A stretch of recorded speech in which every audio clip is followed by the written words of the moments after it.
أهلا بكم. لا يزال الجدل مستمرا حول حادثة فيلم راست، حيث قتل النجم أليك بالدوين عن طريق الخطأ مديرة تصوير فيلمه راست، وأصاب المخرجة فيما استخدم مسدسا كان يفترض أن يحوي طلقات مزيفة. اليوم في موقع التصوير يرافقنا داتش ميريك، مختص في استخدام الأسلحة في الأفلام، لنعرف أكثر حول نوعيتها وكيفية استخدامها مع الطلقات الوهمية الفارغة، لنعلم أكثر ما حدث حقا.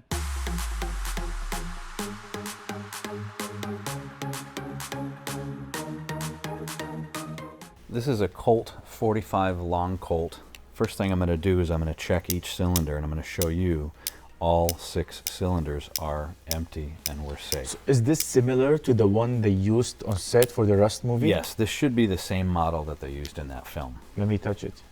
Everybody's talking about it. And keep it pointed in a safe direction. Don't point at me or the camera. Okay, so usually you cannot point it to the camera at all, and they did in Rust, right? Well, there are circumstances we do that, and we do it very safely with Lexan protecting between the gun and the camera, and we might use lighter loads. This type of gun, it's a Western gun. It takes longer for it to check each bullet, right? Mm-hmm. Can you explain to the people how it works? So the old 1860s, 1880s guns are mechanical. If you have to look in the cylinder, and you have to look in each single cylinder one at a time. And there's a lever, a rod that'll push out the round. So you have to clear one round, move it, clear another round, move it, and you have to do that 6 times, and it takes patience. Mm-hmm. A modern revolver has a cylinder that pops out of the frame. Oh. So I can tell immediately that that's empty, and I can push a button and it drops all the rounds immediately. So you can tell quickly that's empty. You don't have to do it one at a time.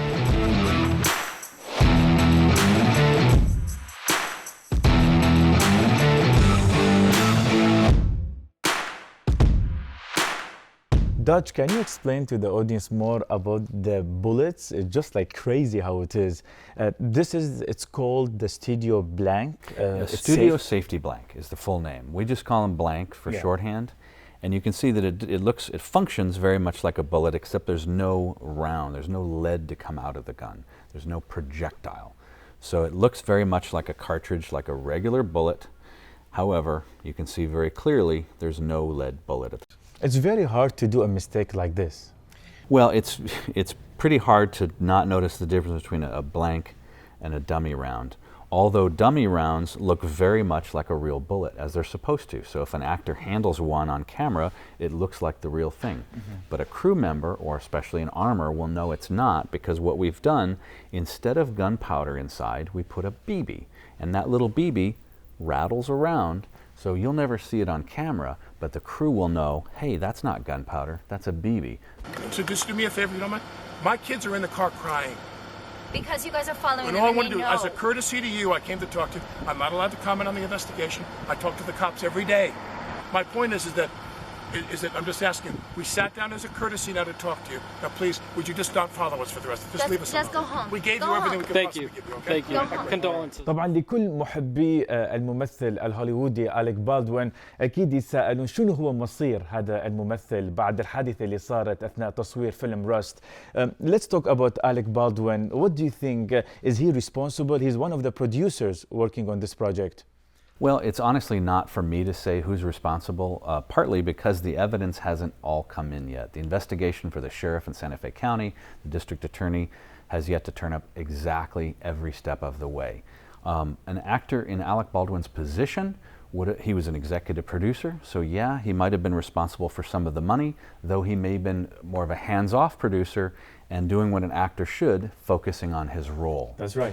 And action!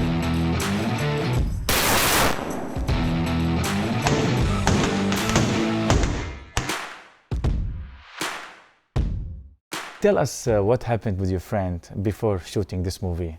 There was a prop master who was offered this job first. He put in a budget, and that budget was to have 5 assistants and to have 5 or 6 weeks of preparation for the film. The producers came back to him with a counteroffer saying, we're going to have 2 assistants, and one of those assistants is going to double as the armorer. They're going to serve double duty. And they're not going to give you the 5 weeks of prep. He's going to get 2 weeks. So this prop master passed on the film and said, I don't want to have any part of that. It does not seem like a recipe for success. Dutch, thank you so much for explaining everything for me, and we were honored to have you on the show. Thanks for having me, and understand that Hollywood does this safely, and we will continue to do so. Thank you. Action.